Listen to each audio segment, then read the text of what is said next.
If slowing down feels hard or unsafe, there's nothing wrong with you. I want that to land for a moment. Notice if that feels true. So many of us operate as though not moving and getting still can be linked to danger. This can be so subconscious that it's like held in the body. It's just a thing that we do. I hear this so much from my clients. Used to be my experience. I still have this part of me, and it's not that there's something wrong. However, so many of us would like to be able to feel more calm and relax. It can be so exhausting when this habit, pattern, whatever we want to call it, this consciousness keeps running. And it is doing it to keep us safe. If you've ever tried to slow down, but you feel your body getting tight or tense, that is uncomfortable. We identify that as uncomfortable. Feels like something's wrong, that we're wrong, or maybe it does feel like there's something wrong with us. Because what's running is, I should keep busy.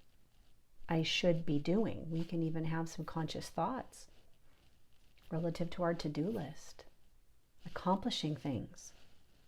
We have a part of us that loves to check off those boxes. It feels so good, for some of us anyway.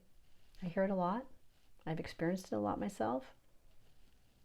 That sense of accomplishment when we get to the end of our day and we've got a lot done. Usually though, for many of us, we get to a point of burnout. The body can't keep up. It gets exhausting, and yet we keep going. I want to talk a little bit more about why it means you're not doing anything wrong. Why do we believe that when we feel that tightness, tenseness, constriction, that uncomfortable feeling in the gut, whatever it might be, that shows up in your body? When we feel that, we can have this automatic connection to a belief that, oh, I feel this, which means something is wrong.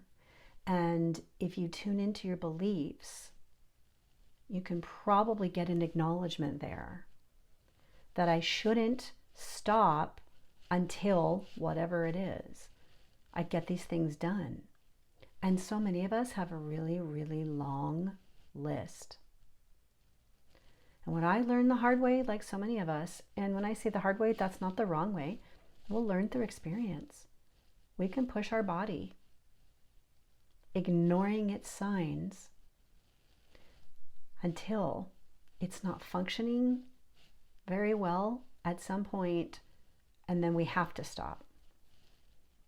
We're all on a different journey with this. And one of my passions, and why one of the reasons I like to talk about this, is because we have a choice.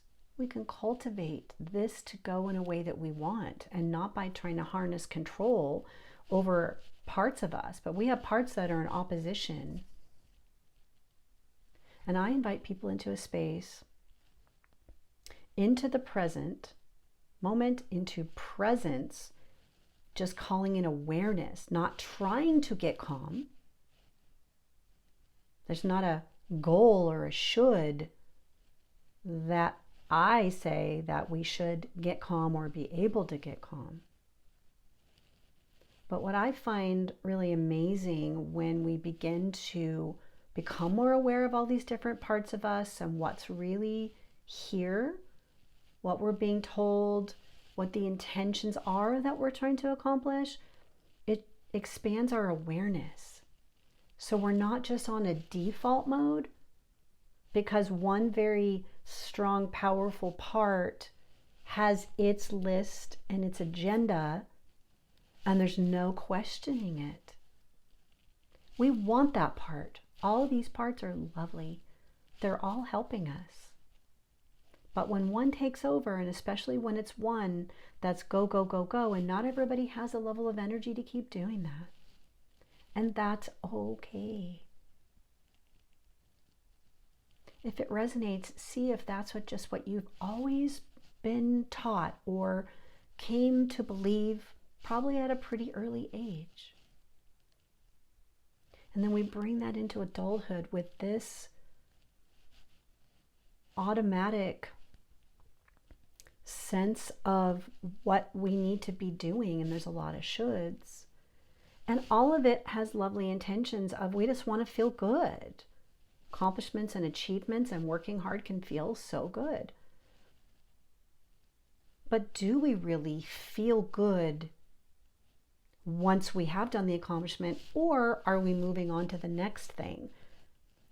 Sometimes there's not the pause to really be with, because if we're under the influence and being guided by that strong manager part that's very goal-oriented and action-oriented and wants to just keep going, we may not even get to have the experience of, wow, I just did this thing and experienced this accomplishment, and how does it really feel to me, and why does it feel so good to me, and just getting connected.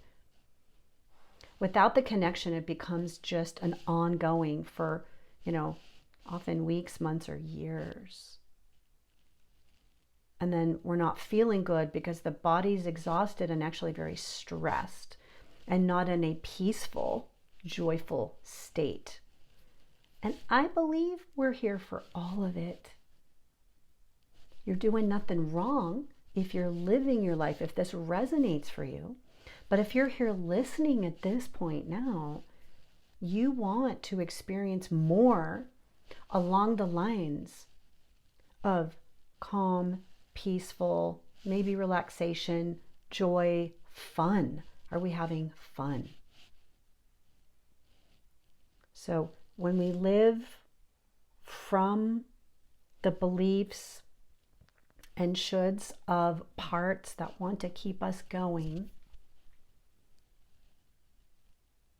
we are sometimes unaware that there's another option, that there are other parts, that we are ignoring signals of the body. And that's going to turn into things like struggle with sleep, a lot of anxiety, a lot of worry.